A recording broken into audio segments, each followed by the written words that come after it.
xiriirka aabbaha hooyada maaha waxaan ka hadlayaa aabbaha hooyooyinka meeshooda loogu tagaya xiriirka aabbaha iyo ilmaha aan isla fiirino saddex marxalaan u qaybinay xiriirka aabbaha markaan saddexdaa u qaybinay waxaan jasmiminay oon laga doodi karin saddexdaa xilli waxaan ka hayn aabbo inuusan ilmaha xiriir la lahayn xilliyadaas waxaa weeye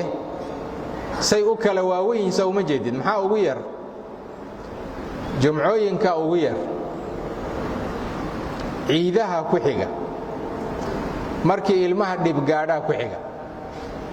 xilliga ugu badan ee aabbuhu ilmaha uu xasuusto waa markii dhib baa gaadhay la yidhaah waa xanuunsanaya ama saasoo noqday marka la yidhahdo aabbuhu ugu xasuus badan yahay aabbaha Soomaaliyeed ilaa man raxima rabbuh waqtiga labaad ee aabbuhu xasuustana waa waqti la soo qasbay oo lacag baa laga rabaa waa ciida lacag baa laga rabaa haddii uu lacagtii hayo oo mutawaafir ay tahay uu jeebka u gelin karana wuu u faanayaayo wuxuu rabaa inuu yidhaahdo aabba waa kan aabbaha weeye waad fiican tahay waad dadaashay inuu u faanuu rabaa markan laakiin xoog baa looga keenay xilliga saddexaad waa jumcada haddii uu aabbuhu yahay nin xaasas badan jumco walba ilmaha isma arkaan jumcana halkaan ugu tukanaya jumcana xaggaan u heenaya jumco kalena xag u heenaya jumco kalena xag u heenaya aabbaha ilmihiisa ay is arkayaan markuu xaasas badan yahay waa aabbaha maalin walba carruurtiisa isu keeno oo maalin walba iyaga dhan isla wada oo maalin walba ballansado weeyaan ilmaha yaa dhalay horta soo aabbuhu ma dhalin xiriirka ay leeyihiin jumcada markay is arkaan miyay isla qaataan jumcada oo way wada fadhiistaan oo way sheekaystaan mise way is arkaan oo aabbihii baa guriga jooga oo aan shaqo jirin way is arkaan keliya laakiin ma aha nolol aabbaha lala hadli karo oo la odhan karo aabbaa joogo maanta waa la sheekaysanaya maya waa maalintuu aabba nasanaya cid hadli karta ma leh haddii maalintii aabba uu joogay ilmihii la yidhi ma hadli kartaan guriga ma joogayaan meel aabba uusan joogin bay tegayaan marka way soo ciyaarayaan hooyadiina lama joogaan marka ciidaha miyaa la isla qaataa mise si kale ay kala yihiin laislama qaato aanu gudubna marka waalidka iyo ubadkiisa garaafkii aan fasirno inta badan waalidka iyo carruurtu isma arkaan adiga hadda ay maqlaysid ama hadda aan wada hadlayno intaa meesha fadhida waxaad qiimaysaa carruurtaada intaa is aragtaan inta badan carruurtaada isma aragtaan inta badan way kaa maqan yihiin soo maha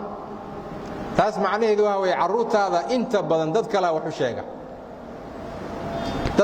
sheega marka sababtoo ah dadka ay la joogaan unbaa wax u sheega dad adiga la joogi lahayd wax badan ay sarki lahaydeen adiga ayaa wax u sheegi lahaa aday ku qiimayn lahaayeen aday ku jeclaan lahaayeen wayna og yihiin waalidiinta carruurta xidhiirka la leh dadka waalidkood bay ugu jecel yihiin adiga iyo carruurtaadu markaad masjidka soo wada gashaan carruurtaada ma adigaa ku khasba inay ku ag fadhiyaan mise iyagaa jecel inay ku ag fadhiyaan hadday iyagu jecel yihiin inay ku ag fadhiyaan adiga carruurtaa isku xidhan haddaadse adigu leedahay halkaa kamay kici kartaan macnaheedu waa maxay inay kaa tegayaan oo adiga aysan ku rabin baad og tahay marka dadkaad ka ilaalinaysaa marka waad ku khasbaysaa inay fadhiyaan carruurta markay adiga kaa maqan yihiin faa'iida la'aan bay ku maqan yihiin dhibka waxaa ka sii dhib badan waalidku wuu og yahay carruurtiisa inay faa'iida la'aan ku maqan yihiin intaas waxaa ka sii dhib badan waalidka haddii loo soo dacwoodo la yidhaahdo carruurtaadii baa saa yeeshay ma walbahaarayo oo ma odhanayo carruurtaadii baa dulmi gaysatay awal kelima waxaa weeye war maxaa tidhi buu lehay yaa sheegay ilmahayga xag wuxuu jiray maxaan ku idhaha dugsi baan ku ogaa masjid baan ku ogaa awal kelima oo ka soo baxday ilmihii buu difaacaya sidaas darteed ilmuhu waxay ogaadeen mar walba inuu waalidkood difaacayo hadday saxsan yihiin iyo hadday gardaran yihiin inuu waalidkood difaacayo bay ogaadeen walidaalika waxaan xasuustaa wiil baan maalin u yeedhnay markaasaa waxaan ku nidhi waxaan adeeruma iska daysa nin caqli badan buu ahaa xaqiiqatan wuxuu yidhi adeerayaal idinku waad i ceebaynaysaan inaan fool xumahay oo dhar xun aan wato oo saasaan ahay baad ka dhigaysaan waad i caayaysaan waad iga gardarantihiin buu yidhi sababto ani waalid baan leehay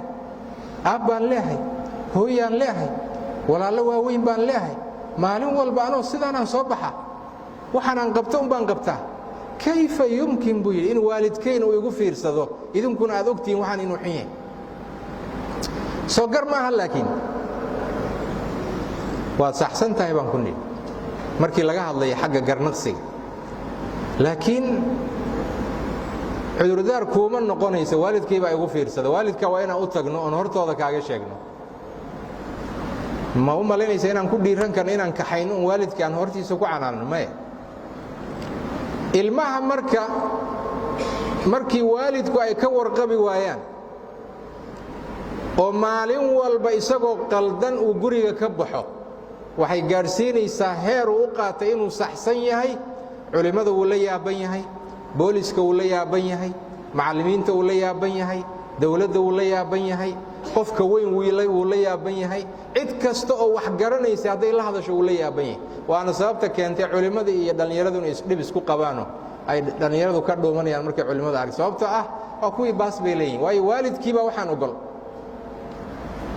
waalidkiibaa ogol